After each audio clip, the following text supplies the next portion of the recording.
Cuando el mensaje lastimosamente no está siendo bien entendido, se cae en dos extremos. Un grupo dice que ya Dios nos salvó y que nosotros podemos vivir como nosotros queramos y caemos en el libertinaje. Pero hay otro grupo que se pone rígido y dice que hay que colocar también otras cosas, que Cristo está bien, pero que también hay que nosotros poner de nuestra parte, colocar una serie de cosas que muchas veces obedecen a la cultura y caemos en legalismo. Ambos extremos representan una amenaza para el Evangelio, porque según como nosotros comprendamos el Evangelio, eso va a tener implicaciones en nuestra vida cristiana práctica. Si yo entiendo el Evangelio del lado del libertinaje, yo voy a vivir como yo crea que es conveniente sin temor a Dios, porque ya Dios me salvó. Yo pudiera estar engañado. Y del otro extremo, también gente que se vuelve esclavo de las normas, de las leyes, de lo cultural muchas veces, y vive sin tener la libertad que solo Cristo ofrece. Ambos son un problema. Leemos bajo la bendición del Padre, y del Hijo y del Espíritu Santo en el versículo 16 habíamos quedado. Dice: ahora bien, a Abraham fueron hechas las promesas y a su descendencia. No dice y a los descendientes como si hablara de muchos, sino como de uno, y a tu descendencia, la cual es Cristo. Esa fue la razón por la que nosotros tuvimos que, como por obligación, caer en Romanos capítulo 9. Porque cuando se habla de Abraham, que es lo que se viene hablando en los capítulos anteriores, todo el mundo prácticamente dice que es hijo de Abraham. Y en Juan 8, Jesús se enfrentó a ellos y le dijo, porque ellos se jactaban y decían, es que nosotros, ¿tú acaso eres mayor que nuestro padre Abraham? Abraham nos dio a nosotros las promesas y nosotros nos circuncidamos. Y Jesús los enfrentó y les dijo que vosotros sois de vuestro padre el diablo, porque los deseos de vuestro padre queréis hacer. Que si habrían creído en Abraham y en lo que está escrito, entonces ellos por obligación iban a creer en Cristo. Pero ellos no habían entendido.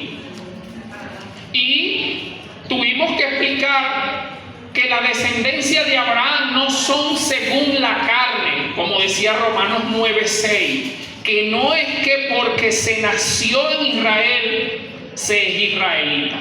Pablo destruye eso y dice, ven acá, los verdaderos israelitas son los de la fe de Abraham. Y tuvimos que explicar que esa fe ni siquiera está en nosotros, sino que es una fe dada por el propio Dios, que termina siendo fruto del Espíritu Santo. ¿Ven? Y es por eso que los verdaderos descendientes según Abraham son en Cristo. Y dijimos claramente, como lo explica Romanos 9:6, que tanto judíos como gentiles y de cualquier país, todos se tienen que convertir a Cristo. No hay manera de ser salvo fuera de Cristo.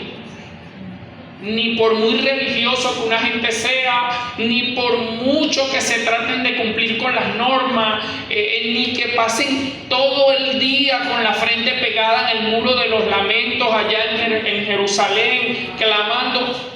La salvación es en Cristo. Pero ellos lo entenderán solamente el día que el Espíritu de Dios le quite la venda de los ojos por gracia, como lo hizo con usted y conmigo. Porque nosotros hoy vemos porque Dios tuvo gracia y misericordia. No porque es que nosotros éramos más buenos y es que yo lo merecía. No. También dijimos que probablemente nuestra vida moral en este mundo, según la ética de este mundo, nosotros pudiéramos estar hasta en peor situación que muchos de ellos. Porque ellos, delante de la sociedad, de repente, no, el señor Isaac, sí, oye, no, toda esa gente es excelente, que son unos niños educados, una gente que de verdad ayudan gente, tienen una empresa y dan comida y todo esto. Van el sábado todo el día a escuchar a Moisés, y Pablo dice que todo eso él lo ha tenido por basura y que la salvación es en Cristo y por los méritos de Cristo en la cruz. Aleluya. No en mis propios méritos. Versículo 16 leímos. Versículo 17. Esto pues digo, el pacto previamente ratificado por Dios en Cristo no puede ser anulado por la ley, la cual vino 430 años después. Eso habría invalidado la promesa. Ya Dios le prometió a ellos que iba a venir un Salvador, y después nace Moisés, van al monte Sinaí, pasan una serie de cosas y le entrega las tablas de la ley. Eso, lo que Pablo está diciendo, que eso no invalida la promesa. ¿Ven? No es que, mira, esperen hasta que la ley llegue para que ustedes sean salvos. No. Eso fue dado con otro motivo, que lo vamos a seguir viendo. Pablo explica eso muy, pero muy bien.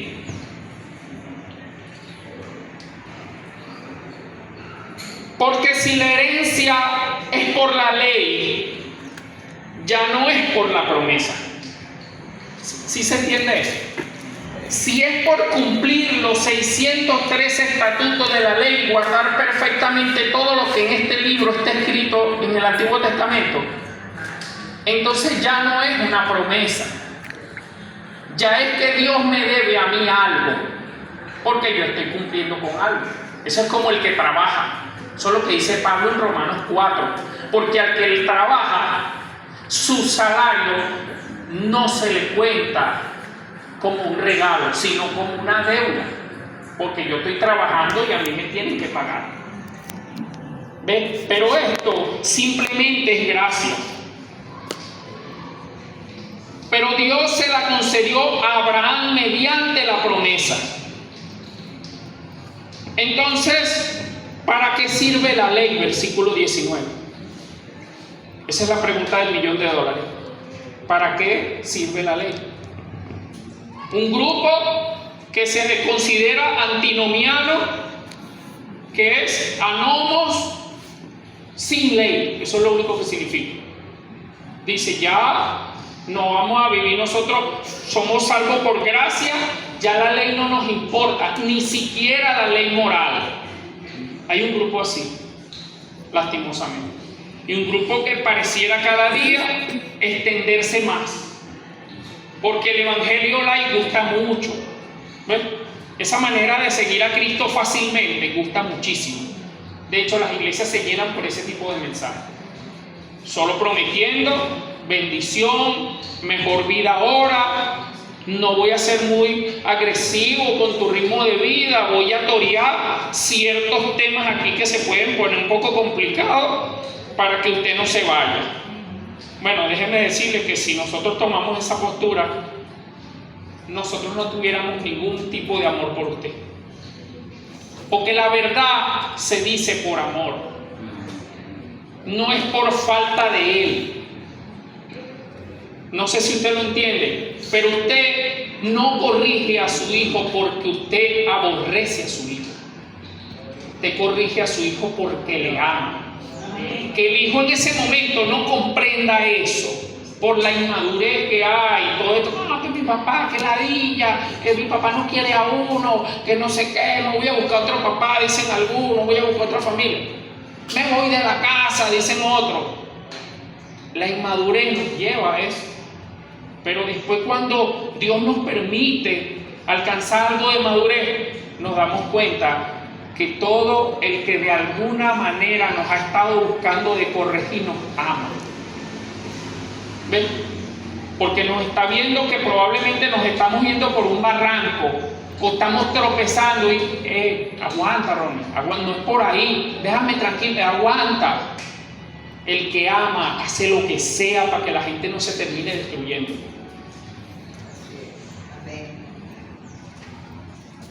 Pero cuando vino el cumplimiento del tiempo, o el tiempo, Dios envió a su Hijo nacido de mujer y nacido bajo la ley, porque eso tenía que cumplirse.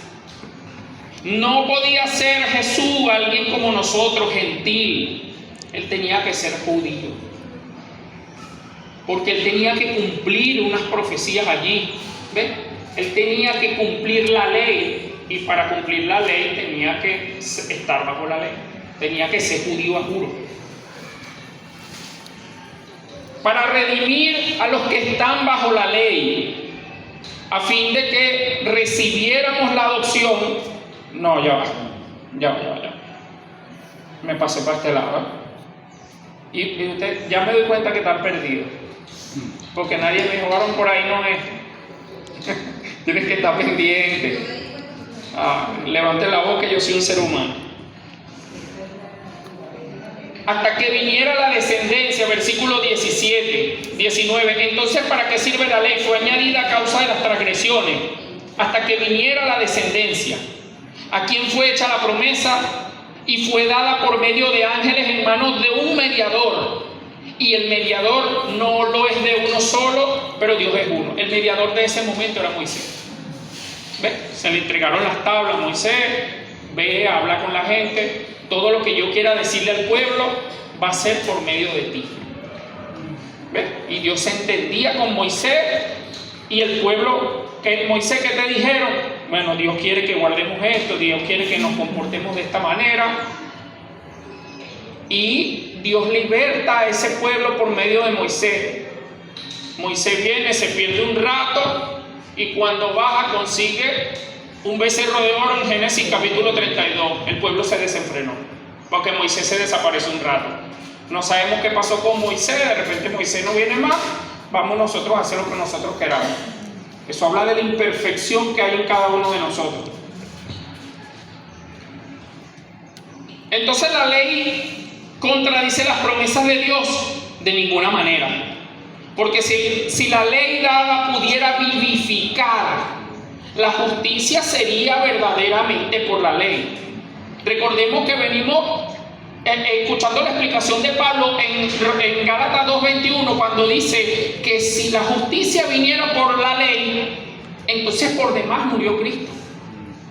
Dijo, no tendría necesidad Cristo de haber muerto, porque nosotros podemos cumplir los mandamientos. Podemos ser perfectos y alcanzar por nuestros propios méritos la promesa de Dios. Pero la Escritura lo encerró todo bajo pecado, para que la promesa, que es por la fe en Jesucristo, fue dada a los creyentes. La promesa es por la fe en Cristo. No es por la fe en lo que yo quiera. No es que, está bien, yo acepto a Cristo, pero yo voy a añadir unas cosas. Yo también tengo los santos, como el catolicismo romano. Yo también tengo las vírgenes. Yo también tengo una cantidad de cosas que tengo que hacer para completar, porque para mí Cristo no es suficiente. Eso es lo único que yo estoy diciendo cuando yo añado otras cosas a lo que ya Cristo hizo. Versículo 23. Pero antes que llegara la fe, estábamos confinados bajo la ley, encerrados para que aquella fe que iba a ser revelada. Eso es cuando Cristo viniera, que ya de hecho vino. De manera que la ley ha sido nuestra guía para llevarnos a Cristo, a fin de que fuéramos justificados por la fe, fuéramos perdonados por la fe. Entonces, ¿cuál es la motivación por la que se dio la ley? No es más que demostrar que estamos perdidos, que somos imperfectos, que somos pecadores, que no alcanzamos la estatura que Dios quiere, y la ley, según la palabra de Dios, nos obliga a mirar a otro lugar, como decía el Chapulín Colorado. ¿Y quién podrá entonces salvar? ¿Quién? Porque en mí, cuando yo sinceramente me examino, yo consigo una cantidad de fallas e imperfecciones y lucho contra eso todos los días. Tú dices, Dios mío, en mí no hay nada bueno. De hecho, ten misericordia de mí, porque si depende de mí, creo que no puedo llegar. Es más, estoy casi seguro que no voy a llegar. Porque la lucha que tiene el cristiano día tras día es a muerte. Es a muerte. El pecado no es que está buscando de incomodarte solamente, él quiere sacarte del camino. El cuerpo, que yo siempre digo, es el enemigo más serio que el cristiano tiene. Y eso tenemos que próximamente verlo en la palabra de Dios, porque en el movimiento pentecostal, lastimosamente, se ha hecho un sobreénfasis en la lucha que sucede en el aire, que sucede en la atmósfera, en lo espiritual, que es real. Hay una guerra espiritual, pero se hace un sobreénfasis a tal punto que a veces se van a los extremos, donde ya yo pierdo la responsabilidad en mis actos y yo digo, es que el diablo se me atravesó, es que fue un espíritu inmundo, es que fue un espíritu de borrachera, un espíritu de fornicación. Y cuando nosotros sigamos avanzando en esta carta, vamos a chocar con un muro en Gálatas 5 tremendo, porque la responsabilidad es de nosotros. La palabra no elimina la lucha espiritual que existe, que de hecho pelea es Dios, porque yo no puedo pelear con lo que no veo, pero yo me someto a Dios, como dice la palabra, someteos pues a Dios, resistid al diablo y él huirá de vosotros. Amén. Dios pelea. Dios pelea. Eso fue una promesa que le dieron también al pueblo de Israel. Éxodo 14:14. Jehová peleará por vosotros y vosotros estaréis tranquilos. Estaremos desesperados. Es que yo creo que Él pelea por mí. Yo creo que Él me defiende. Yo creo que el ángel de Jehová acampa alrededor de los que le temen y los defiende. Yo creo que Dios tiene todo el ejército de los cielos a favor de su pueblo. Aleluya. Amén. Entonces, ¿qué papel juego yo? Yo me someto a Dios, yo oro. De hecho, hay un pasaje en el libro de Daniel impresionante que desafía esa teología. Cuando nombran siempre, no, porque venía el ángel Gabriel, ¿ves? Y se le opuso un principado de Persia y hubo una batalla que duraron X cantidad de días. Y el texto hermosamente en un pasaje dice, y Daniel oraba. Había una batalla épica que describe el libro de Daniel.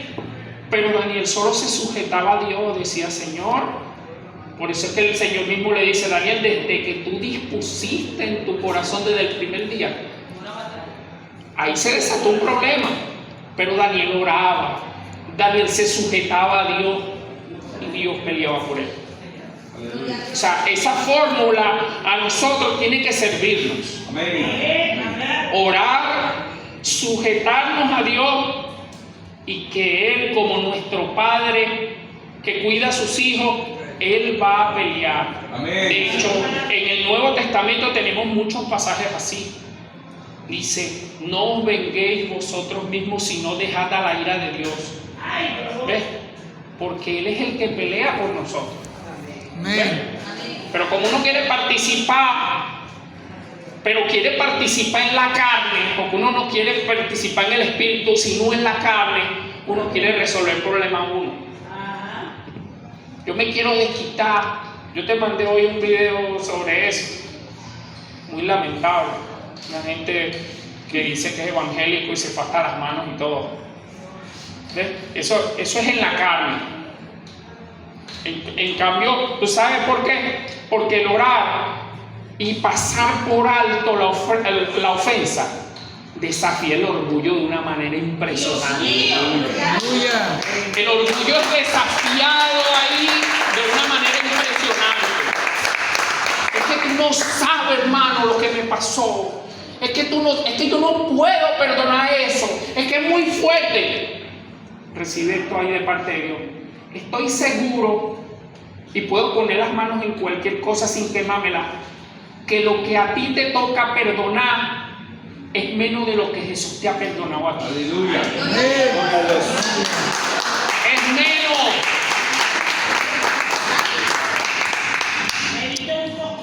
Es menos. Es tanto lo que Dios me ha perdonado a mí, que cuando yo pongo este peso, con probablemente la tontería que yo estoy clavado con esto, que no puedo. Dice, Dios mío, perdóname, ayúdame. Porque queremos saber tanta Biblia, pero cuando desde niño se nos enseña el Padre Nuestro dice en un pasaje, dice, Padre, perdona nuestras ofensas, así como nosotros perdonamos a quien nos ofende. Dice, en serio. No, es que yo no me sé la Biblia de memoria. Bueno, pero te sabes el Padre Nuestro. El Padre Nuestro desafía eso. Para yo ser perdonado, porque yo le estoy diciendo, Padre, perdóname, es porque ya yo he perdonado a los que me ofenden. Entonces yo no puedo ir ante Dios, Señor, perdóname esto, ayúdame en todo lo que tú y yo sabemos, estoy orando por este asunto, Señor. Pero el perdón muchas veces está trancando ahí la bendición. Dios está más interesado en formar un carácter como el de Cristo en nosotros, que de solo que nosotros tengamos cosas. Él quiere lo mejor de nosotros en Cristo, que seamos cada día mejores en Cristo, como persona, como un digno representante del reino de los cielos. Aleluya. Tengamos o no tengamos. Amén. Dios está más interesado en nosotros.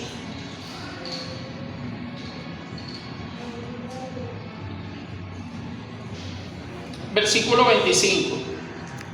Pero ahora que ha venido la fe, ya no estamos bajo una guía. ¿Viste, varón, que tú dijiste? Ya no estamos bajo la ley. Y se saca de contexto un versículo así. Por eso es que necesitamos aprender a estudiar la palabra. Se saca el versículo de ahí, escudo, decir, no vamos a obedecer ley. Ahora no estamos bajo la ley porque ya vino la promesa. Cuidado, porque nosotros seguimos siendo seres morales y tenemos que dar testimonio de una vida en Cristo. ¿Ves? Porque en otros pasajes dice que nos debemos sujetar, Romanos 13, a todas las autoridades, pero como lastimosamente ese pasaje solo lo sacan para hablar del presidente de la República, en los temas políticos, hermano, sujétese a toda autoridad, porque Romanos 13 dice que tenemos que, porque por Dios ha sido establecido, se lo saben de memoria. Pero las autoridades es todo. Es en un edificio donde usted vive en un condominio y usted se tiene que sujetar a la ley pagando los servicios y no lo está haciendo, pero usted dice que es cristiano. Cosas así. Hermano, pero ocurrió un delito, una violencia en la casa contra la mujer, contra los niños. ¿Qué dice la ley? Vamos a sujetarnos a la ley, vamos a poner la denuncia. No, varón, vamos a estar orando por eso. Tenemos que sujetarnos a la ley y dejar que Dios, por medio de la ley, haga lo que quiera. De hecho, es a través de la ley donde mucha gente ha llegado al arrepentimiento. ¿Sabe cuánta gente se ha convertido en la prisión? Y no ha sido a través de la ley. Tal vez si no hubieran caído hasta allá, primero a lo mejor te hubieran muerto. Y segundo, en el sufrimiento Dios tiene una manera impresionante de tratar con la gente. Y en el sufrimiento la gente se quiebra y ejerce a través de la ley disciplina. Pero nosotros queremos ser más buenos que Dios. ¿Ves? Nosotros queremos librar a la gente de la mano de Dios mismo. Hermano, tengo un problema con mi hijo muy fuerte, no puedo con ese muchacho. No, ese muchacho me tiene a mí loca. Sí, pero usted quiere ser líder de cualquier departamento aquí. ¿Y cómo es que usted puede liderar 7 o 8 personas y no puede con el hijo suyo? Es un problema. Lo leímos el domingo en la carta a Tito, que dice que el que no gobierna bien su casa, ¿cómo gobernará la casa de Dios? ¿Ves?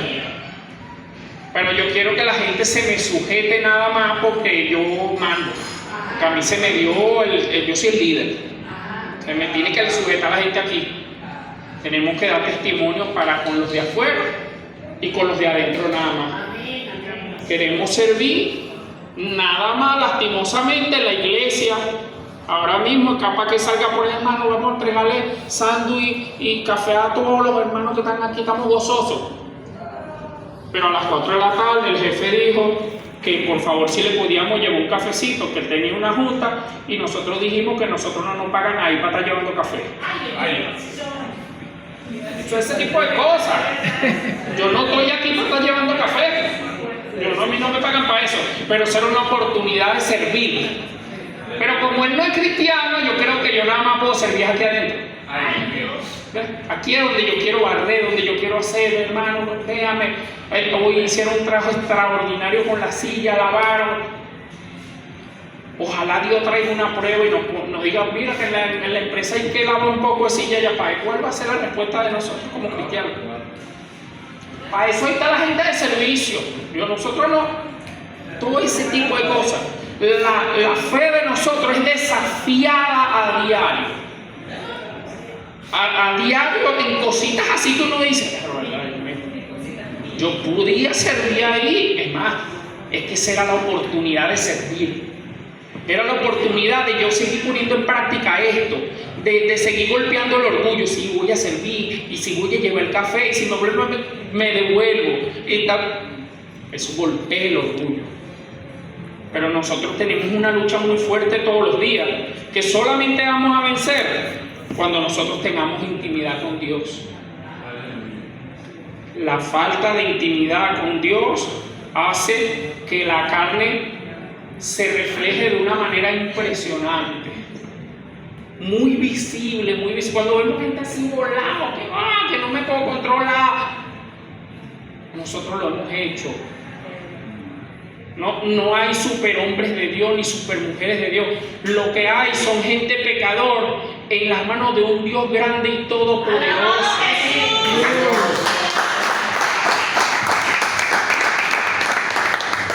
Lastimosamente nosotros somos los que queremos a crear un ídolo de gente. No, hermano, un gran hombre, también le tenemos respeto. Pero yo creo que la mucha adulación y el mucho aplauso hace más daño que bien. Eso lo creo yo. Muchísimo.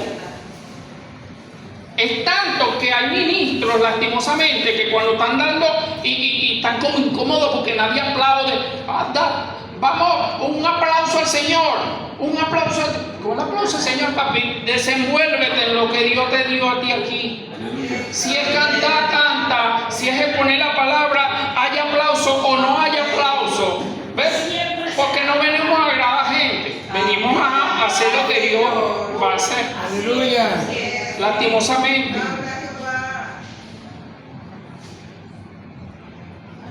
Versículo 26. Porque todos sois hijos de Dios por la fe en Cristo. Todos somos hijos de Dios, pero por la fe en Cristo. No es como dicen por allá afuera en el mundo, hermano, todos somos hijos de Dios.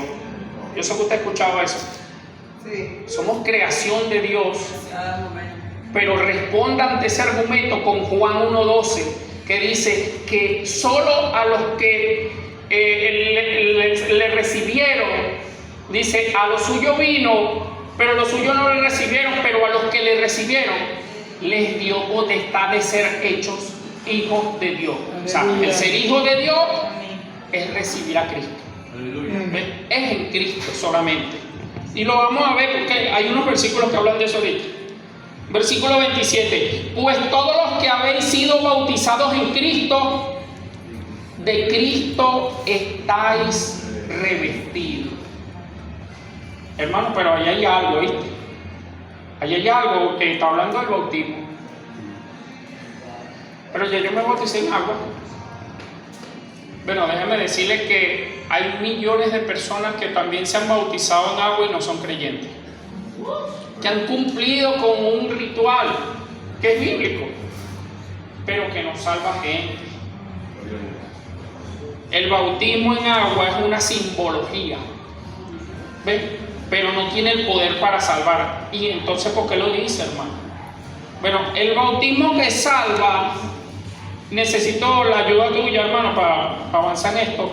Romanos 6. En Romanos 6 habla el apóstol Pablo sobre eso, 6:1 al 4. ¿Qué pues diremos? ¿Perseveraremos en el pecado para que la gracia abunde? En ninguna manera. Porque los que hemos muerto al pecado, ¿cómo viviremos aún en él? ¿O no sabéis que todos los que hemos sido bautizados en Cristo Jesús, hemos sido bautizados en su muerte?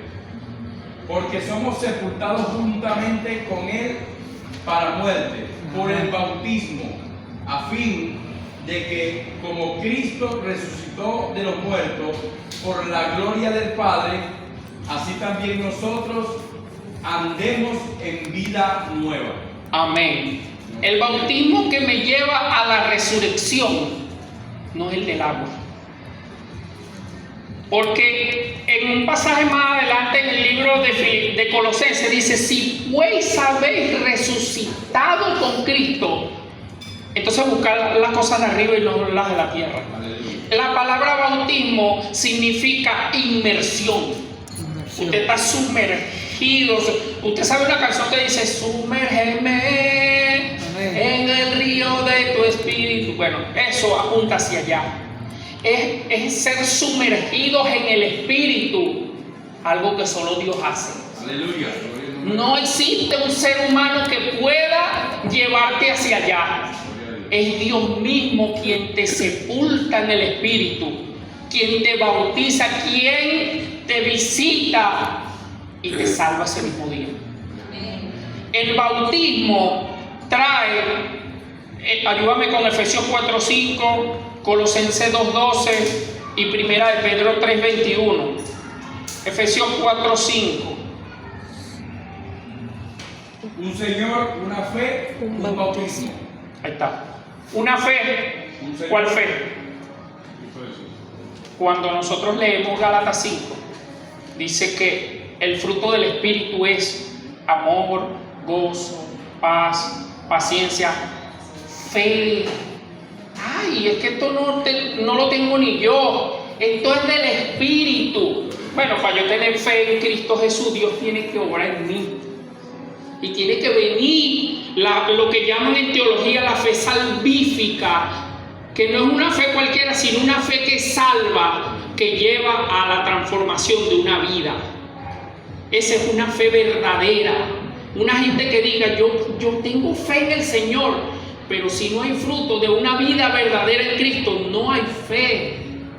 Es simplemente que yo culturalmente dije: no, bueno, yo me identifico con el cristianismo, me parece que el cristianismo es el camino, que mi familia ha estado ahí y sí, yo creo que es por ahí la cosa, pero esa fe que viene de Dios todavía no ha salvado tu vida. Y la razón por la que no ha salvado tu vida es que probablemente el Espíritu de Dios no vive en ti. ¿Es difícil eso? Sí, pero es la verdad. El Espíritu Santo no se recibe solamente: venga, pase aquí, hermano, que le vamos a montar la mano. De hecho, hay gente que ha recibido el Espíritu de Dios sin que nadie le monte la mano encima. Y ha tenido sus propios encuentros personales con Dios en lugares donde ni siquiera hemos estado nosotros, sino que Dios le ha querido visitar siendo soberano, estando sola en el cuarto, en la sala, en un lugar X. Y Dios le visitó ese día y le salvó. La otra cita que dimos fue Colosenses 2:12. Sepultados con él en el bautismo, en el cual fuisteis también resucitados con él, mediante la fe en el poder de Dios que le levantó de los muertos. Bautismo, resurrección, fe, poder de Dios, todo eso aparece ahí. Todo eso tiene que experimentarlo la persona. No es posible que yo diga que yo fui visitado por el Espíritu. Eso no quiere decir que yo tuve una experiencia sobrenatural. Hermano, pero ven acá, yo recibí una sanidad de parte de Dios. Bueno, 9 de los 10 leprosos también recibieron y no vinieron más. Solo devolvió uno, pero recibieron. Esa es la misericordia de Dios. Dios da a quien quiere, pero en los asuntos de salvación, en lo eterno, Dios va más para allá. No está nada más Dios interesado en solo sanar personas físicamente. Si Dios sana físicamente a una persona, pero no le salva para la eternidad, hay un problema. Lo que Dios hace, lo hace con un propósito. Todo lo que nosotros leemos, hermanos, pero si han sucedido milagros, sí, pero eso tiene un mensaje, una finalidad, un propósito, el por qué Dios hace las cosas. Dios no hace las cosas al azar, así como, bueno, reciban ahí. No, a través de las cosas que Dios hace, tal vez trae a la mamá o trae al hermano, no sé, pero Dios obra con propósito, no así por así.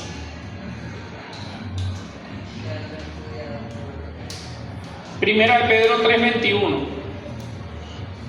El bautismo que corresponde a esto ahora nos salva, no quitando las injusticias de la carne, sino como la aspiración de una buena conciencia hacia Dios, por la resurrección de Jesucristo.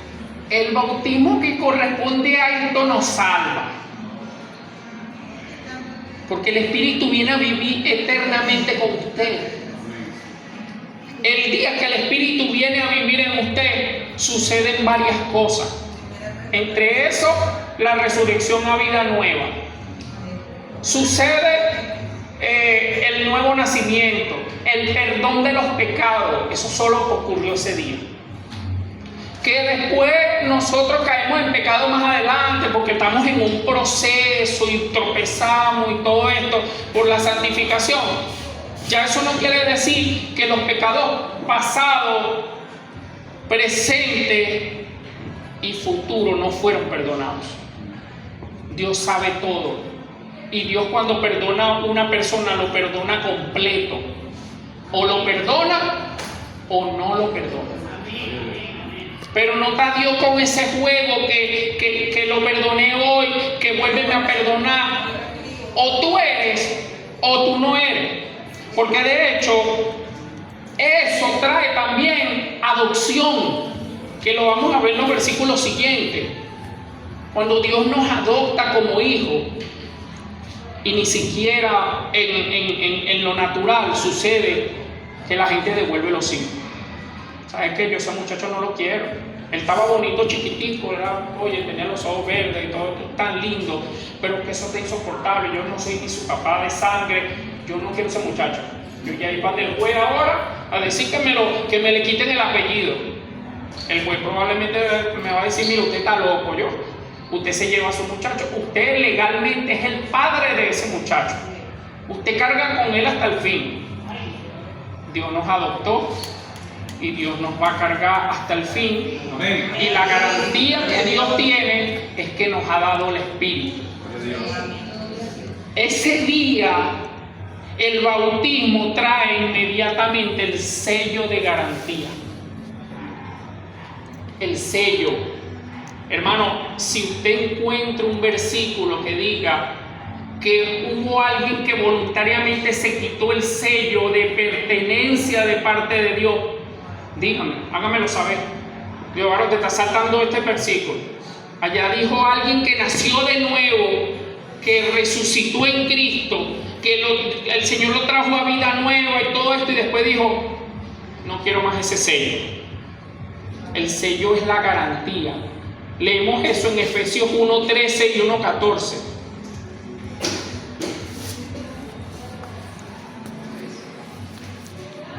En Él también vosotros. ¿En Él quién? Cristo. Habiendo oído la palabra de verdad, el evangelio de vuestra salvación, y habiendo creído en Él, fuiste sellado con el Espíritu Santo de la promesa, que es las arras de nuestra herencia, hasta la redención de la posesión adquirida para la alabanza de su gloria. Otra versión moderna, por si usted no entiende que eso de las arras, ¿no? Está como complicado. Otra versión dice que es el pago inicial. Y Dios dijo, Jesús Herrera es mi hijo, y como garantía yo voy a soltar aquí una primera parte y después vengo por él, pero me pertenece.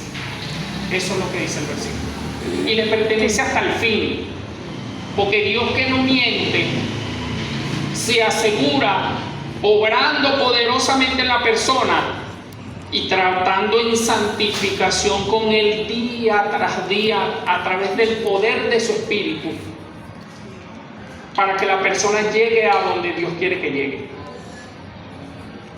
Y es por amor. Dios te cambia la naturaleza para que voluntariamente le ames, porque ahora eres libre. Antes no eras libre.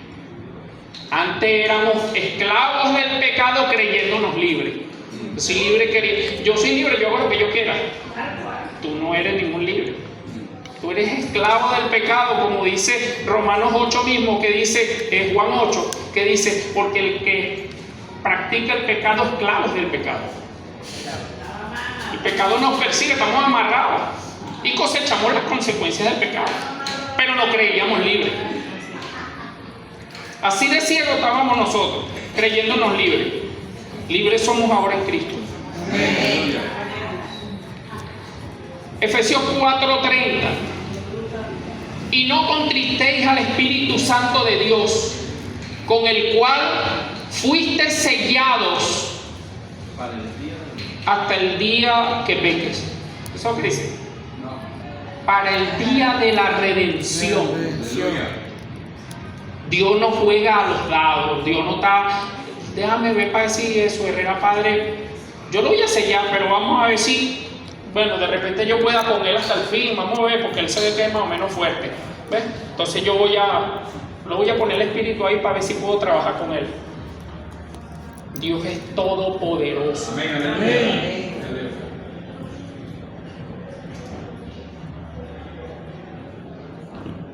Versículo 28. Ya no hay judío ni griego, no hay esclavo ni libre, no hay hombre ni mujer, porque todos vosotros sois uno en Cristo Jesús. Eso no quiere decir, este tipo de versículos así complicados. Dice, hermano, ahí dice que todos somos iguales ahora. Pero eso no elimina que nosotros todos tenemos roles.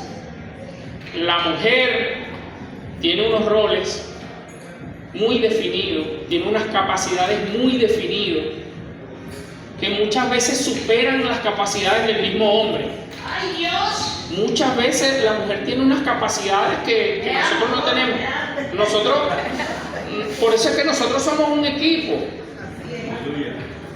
Lo que yo no tengo lo tiene Floribel, pero lo que Floribel no tiene lo tengo yo. Y Dios obra así en propósito, para que sean un equipo perfecto, para que en la debilidad de uno la fortaleza del otro le socorra y viceversa. Así es que pero nosotros en nuestra imperfección nos queremos pisar.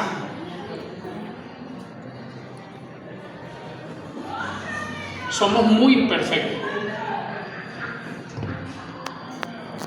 Versículo 29. Y si vosotros sois de Cristo, ciertamente descendientes de Abraham sois, y herederos según la promesa. Somos herederos en Cristo. Capítulo 4. Pero también digo, entre tanto que el heredero es niño, en nada difiere del esclavo, aunque es señor de todo, sino que está bajo tutores y administradores hasta el tiempo señalado por el Padre. ¿Ves? El niño, Emanuel, él es el dueño de todas las cosas allá, pero él es inmaduro. Él se puede volver loco. Él la inmadurez lo va a llevar a cometer decisiones locas. Entonces los padres, como saben eso, le colocan unos tutores hasta que llegue el tiempo señalado por los padres. Dice, después de 21 años, según algunas culturas, aquí dicen 18, por allá ponen un poquito más, dice, yo creo que ya está preparado para que él, como heredero, se haga cargo de unas cosas. ¿Ves? Antes no. Así mismo pasa con nosotros. Así también nosotros, cuando éramos niños, estábamos en esclavitud bajo los rudimentos del mundo. Pero cuando vino el cumplimiento del tiempo, cuando vino Cristo, Dios envió a su Hijo, nacido de mujer y nacido bajo la ley. Como lo dijimos hace rato, tenía que ser judío, porque él tenía un propósito, tenía que cumplir la ley, para redimir a los que estaban bajo la ley, a fin de que recibiéramos la adopción de hijos. La adopción de hijos. Esto probablemente uno lo lee y le pasa por encima. Dice, hermano, sí, bueno, fuimos adoptados por el Señor. Todas las implicaciones que trae una adopción. Entre esos, la seguridad de que tu padre no te va a dejar nunca, porque ni siquiera en lo terrenal sucede. Cuánto Dios, que es nuestro Padre, que es misericordioso para con su Hijo. Yo estaba ahí cuando ustedes estaban cantando y me llegaba el pasaje del Hijo pródigo. Cuando el Padre se alegró cuando vio al Hijo de lejos, dije, este es mi Hijo, el que yo creía que había muerto, pero ahora vive. El Hijo estaba viviendo perdidamente, porque se fue de la casa de su padre, pero su padre lo ama y lo recibió. El que no lo recibió fue el hermano. El hermano, ¿usted está escuchando? Porque entiende que ese es su hijo y que es muy valioso para la eternidad, pero el hermano no lo quiere dejar entrar.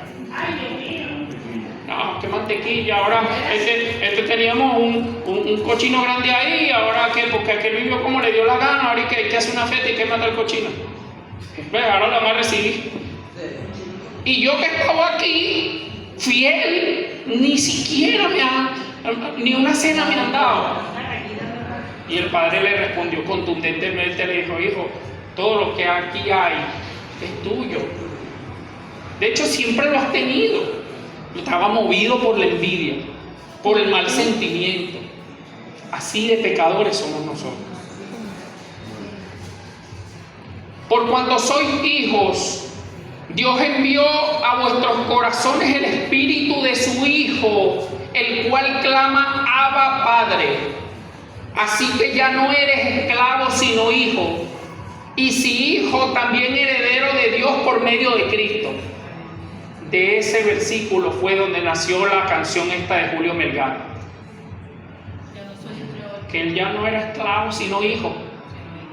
La cantamos y dice, pero ¿de dónde salió eso? Ahí está. Porque ya no somos esclavos, sino hijos. Versículo 8. Ciertamente en otro tiempo, cuando no conocías a Dios, servías a los que por naturaleza no son dioses. Cualquier cosa es un Dios en el corazón de nosotros.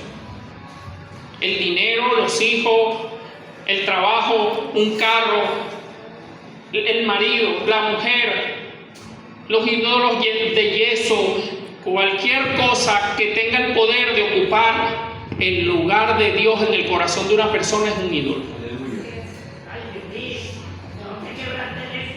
También.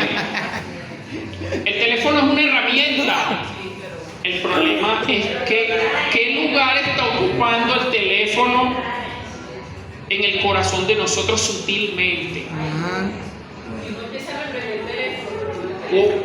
¿Cuál es la actitud que yo puedo tomar cuando el teléfono incluso se daña en un rato o se apagó?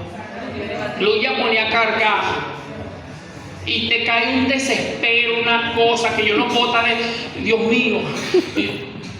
Cuidado si ese mismo desespero no está ocurriendo cuando nosotros tenemos dos días sin orar. Cuidado si yo esta mañana no oré y no sentí el mismo desespero que cuando el teléfono le pasa algo. Sutilmente. Tú dices, Dios mío, ¿verdad que? Gracias, Jesús, porque tú moriste por nosotros.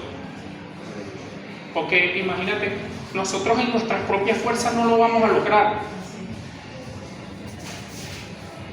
Pero ahora, ya que conocéis a Dios, o más bien que sois conocidos por Dios, ¿cómo es que os volvéis de nuevo a los débiles y pobres rudimentos a los cuales os queréis volver a esclavizar?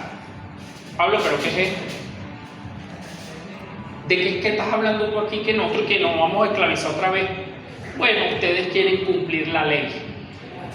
Ustedes quieren añadir una cantidad de cosas que no salvan. Pero ustedes quieren esclavizarse porque ustedes creen que con eso, no hermano, hay un poco más de santidad, tú sabes. Léase de tarea Colosenses capítulo 2, para que vea como derriba Pablo eso.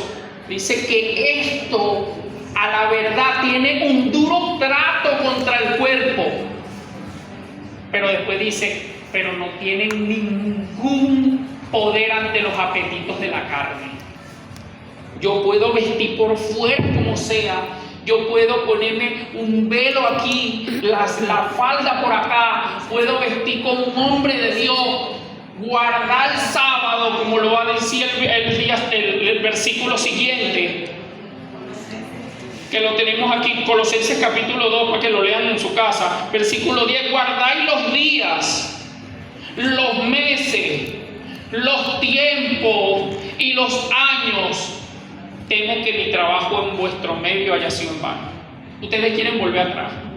Ustedes quieren cumplir la ley. Ustedes quieren guardar la fiesta, el día de Pentecostés. Ustedes quieren vestir de tal manera que el Shabbat, como lo postula el adventismo, que se habla más del sábado que del evangelio. Para el adventismo, prácticamente el becerro de oro del adventismo es el sábado. La religión entra por ahí. Si usted no guarda el sábado, usted está perdido. Y de ahí indague más sobre el adventismo. Indague más sobre de dónde surgió esto, quién es Elena de White, todo este tipo de cosas. Dice, Dios mío, ¿cuántas cosas nos faltan a nosotros conocer aquí? ¿Ves?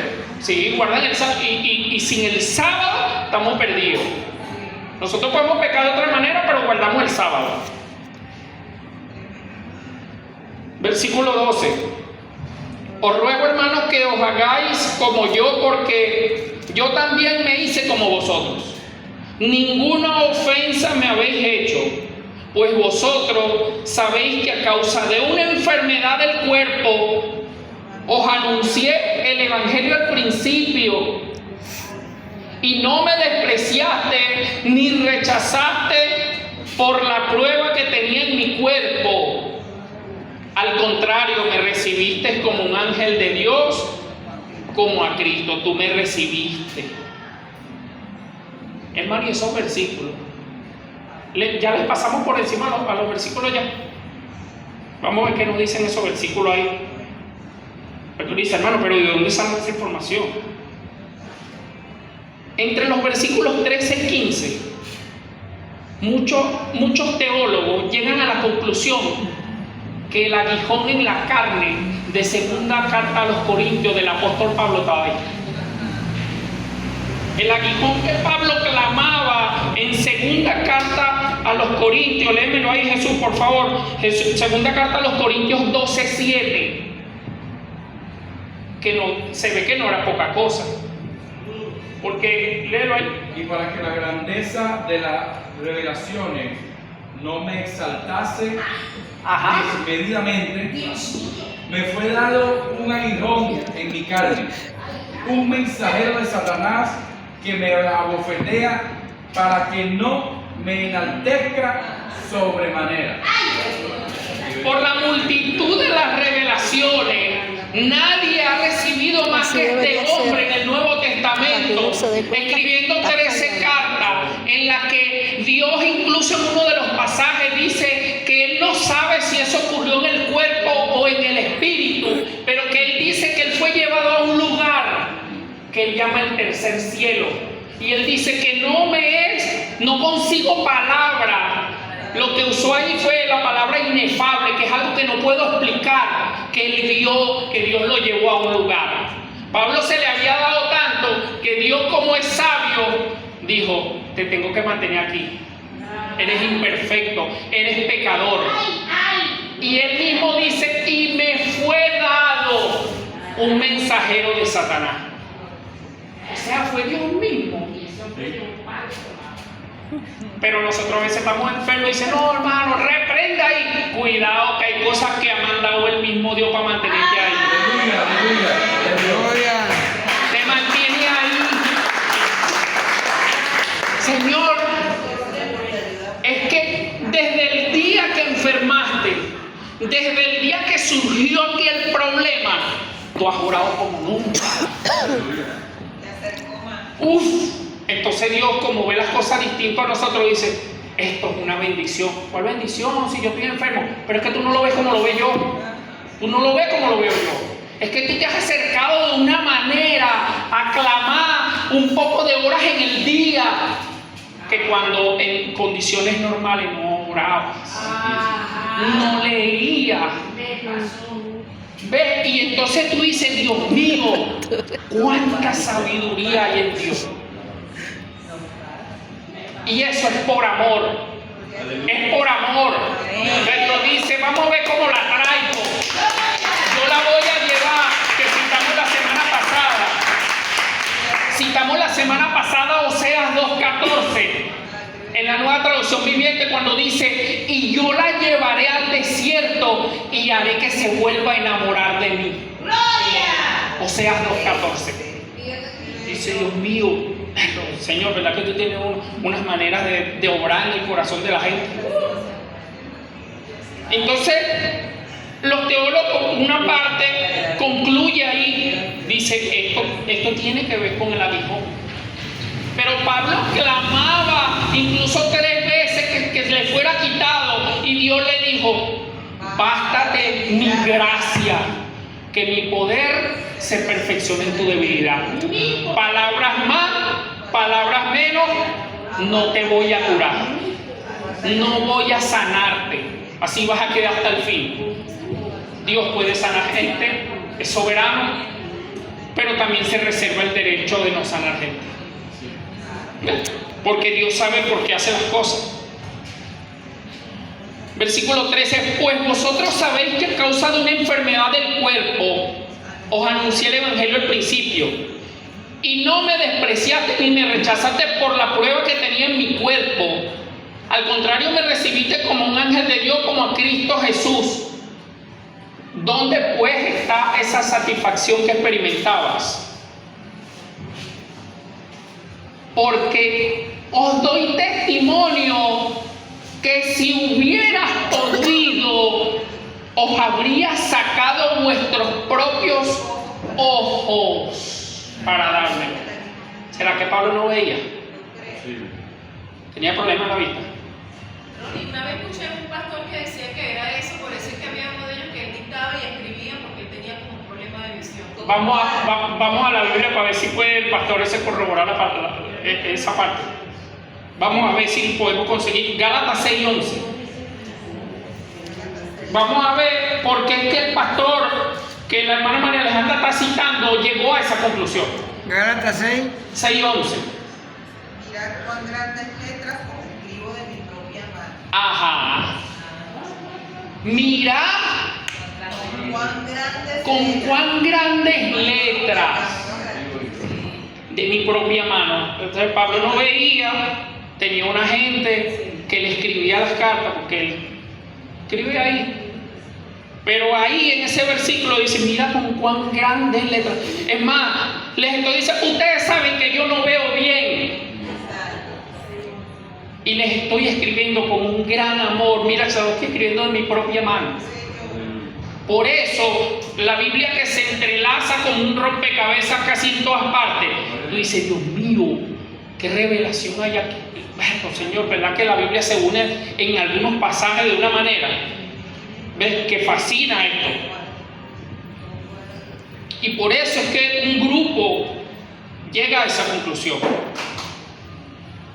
Versículo 16. Me he hecho, no olvide este versículo. Cuando salga y se acabe el culto, lo pone en el estado. Para ver cuántas personas se meten con usted.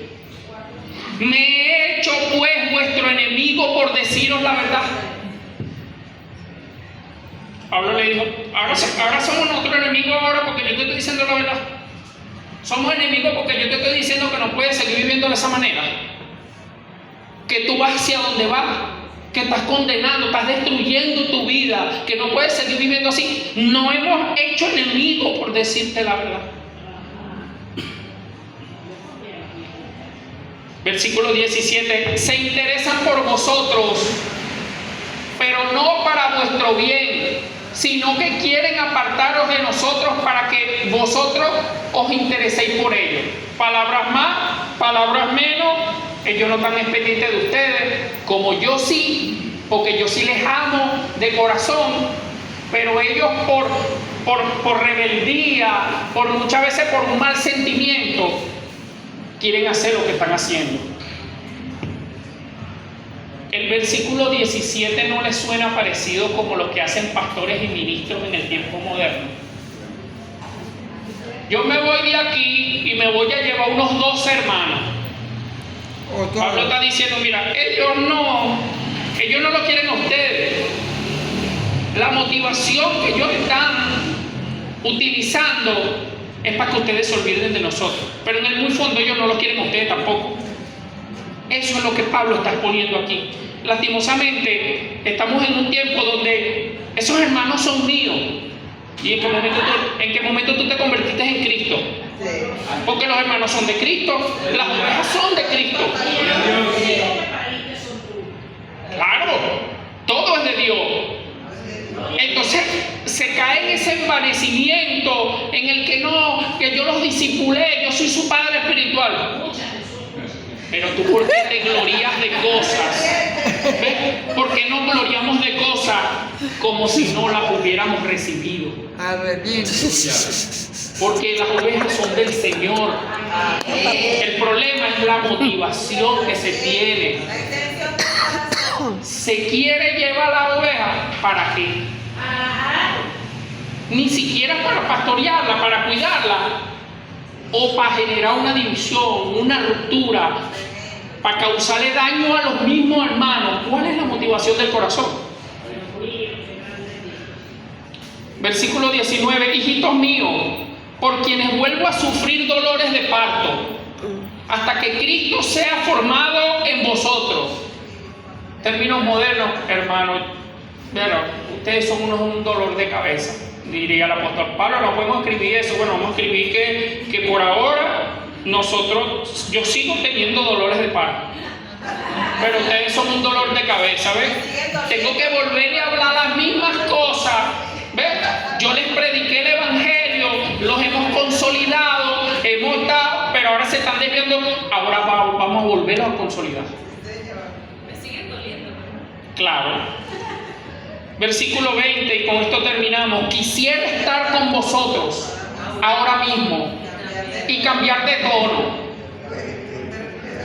O sea, si yo voy para allá, porque lo que le estoy escribiendo es una carta, yo quisiera cambiar de tono cuando yo los tenga a ustedes enfrente, porque tal vez no nos vamos a hablar igual, pero está escribiendo.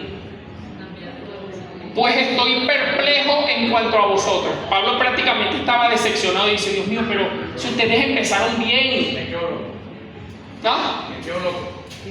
Si él dice, yo me quedo loco como ustedes han sido hechizados por esa doctrina, que ustedes ahora también tienen que cumplir con cosas y esto, pero si ustedes cuando creyeron no creyeron por la ley. Eso es lo que él viene hablando. Y concluimos con la primera carta a Timoteo, capítulo 2, versículo 5, el cual dice: porque hay un solo Dios y un solo mediador entre Dios y los hombres, Jesucristo hombre, Aleluya. el cual se dio a sí mismo en rescate por todos, de lo cual se dio testimonio a su debido tiempo. Aleluya. Solo hay un mediador, no lo olvide. No hay buenas obras, no hay ídolos, no hay cumplimiento de la ley, no hay bondad en nosotros, no hay cosas que puedan venir de mí más allá que la pura misericordia de Dios. Él es el mediador, Él es el único camino, es la única verdad. No hay varias verdades, es un solo camino, es una sola verdad, y Él es la vida eterna. No hay más camino. Padre, en el nombre de Jesús te damos las gracias. Gracias, Señor, por tu palabra. Aleluya. Porque cada vez que meditamos en tu palabra, Señor, tú nos enriqueces. Aleluya. De verdad que es grande tu sabiduría, Señor. Gloria a ti, Señor. Gracias por la vida de cada uno de mis hermanos. Sí, Padre. Gracias, Espíritu de Dios, porque tú nos permites comprender las Escrituras. Gracias por los líderes, Señor, de esta casa. Sí, Padre Santo. Yo te pido en el nombre de Jesús que nos fortalezcas a todos, Señor, Sí, Señor. físicamente y espiritualmente, Amén, Señor. para nosotros seguir peleando la buena batalla de la fe, Señor, porque los días son malos. Sí, Señor. Porque te lo pedimos en el nombre de Jesús. Amén y amén.